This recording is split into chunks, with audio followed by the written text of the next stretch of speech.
ये सिर्फ एक पुराना आईना था, बाहर से शांत, धूल से भरा, दीवार के कोने में टंगा हुआ।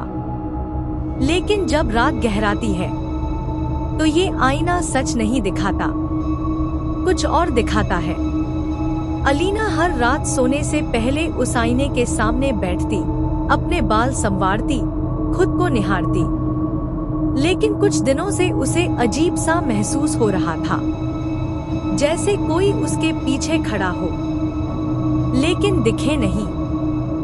एक रात जब कमरे की रोशनी हल्की थी, अलीना ने आईने में कुछ देखा, वही अपना अक्स। लेकिन उसकी आंखें एक पल के लिए देर से झपकी।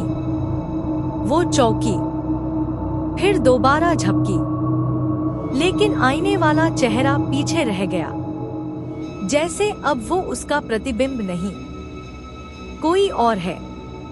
वो डरते डरते करीब गई, झुककर खुद को गौर से देखा।